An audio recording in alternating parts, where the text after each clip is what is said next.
So I just saw Star Wars, The Rise of the Skywalker. Now, I was actually really excited for this movie, and by that I mean I was excited to be done with Star Wars. I bought opening night tickets some months in advance. I was pretty hyped to never feel obligated to watch a Star Wars movie ever again. Unfortunately, however, the city I live in has a very big problem when it comes to transportation. The public transportation is actually pretty great compared to most cities, but the taxis are god-awful. Long story short, I wasn't anywhere near my vehicle, and I couldn't call a cab because all the lines were busy because the SkyTrain also managed to fuck up royally that day and was out of service, so everybody that would be on the train was getting a cab, and the cab companies have kept Uber and Lyft out of the province, working with the previous government that was very corrupt, and so apparently we're getting it soon, I guess. I was already about an hour late for the movie before I just gave up and said, fuck it, I guess I'm not seeing this. I thought about buying another ticket and watching it later in the week, but I honestly just felt really disgusted at the idea that I would give Disney more money for this. However, thanks to someone who isn't me, I was actually able to watch this film without buying another ticket. I think what I most appreciated about this film is how innovative it was to introduce the opening titles in some weird space alien language. Normally they would be in English, but I felt like I was more a part of the alien Star Wars universe to be seeing it in some random space language. And obviously, since J.J. Abrams included English subtitles underneath, there was no issue understanding it. It was pretty easy to understand that the Supreme Leader Kylo Ren is angry, is searching the Ghost Imperator, determined to destroy every threat for his authority. I guess my biggest complaint about this movie would have to be the pinata animations that showed up every once in a while. It was a very strange decision for J.J. Abrams to include them in the film. It certainly made the movie more entertaining, but I failed to see the significance of this gambling website that was posted on the screen. The characters in the film would often get visions about this website talking about how it could multiply your money. My best guess is that it's supposed to symbolize the Disney Corporation and how they value money over artistic integrity. You know, now that I think about it, it's actually a pretty bold move. I'm actually really coming around on the gambling website pinata animations. You know what? This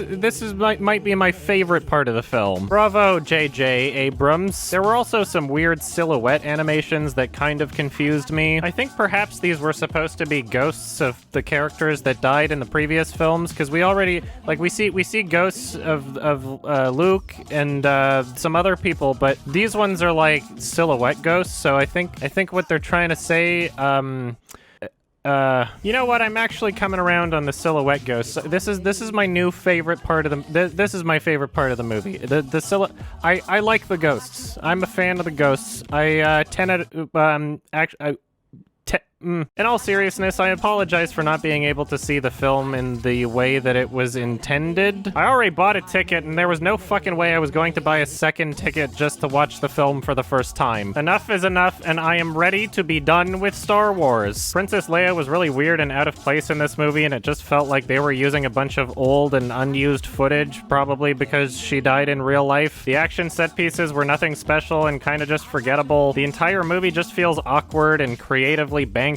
Everything feels way too familiar and nothing interesting happens with the characters, really. The only moments that deviate from expectations are ones that come off as laughable. Fuck it, I'm gonna spoil this movie. If you don't want spoilers, then stop watching. There's your warning. 3, 2, 1. Rey's healing powers were really weird and just felt thrust into the movie for the sake of convenience. There's a scene where she dies and then Adam Driver revives her and is like, psych, no, I'm dead. I used my life force to help revive you. And then she's like, oh shit, I'm alive, but now you're dead. It was really funny. Overall, it was just a really unsatisfying conclusion with not much payoff at all. It didn't really feel like there was a genuine culmination of events throughout this trilogy. It's funny how much they toned down Rose in this movie because people were complaining about her in the previous one. Wasn't she supposed to have some sort of romance with Finn or something? Am I crazy? I'm not gonna watch the other movie again. I'm fucking done with this shit, but wasn't that supposed to be a thing? I don't know. They even decided to correct the character aspects of Luke that everyone was criticizing. Rey's like, I thought you said that life was meaningless and you shouldn't try to do anything, and Ghost Luke is like, you know what, I was wrong, ignore everything I said in the previous film, just don't think about it.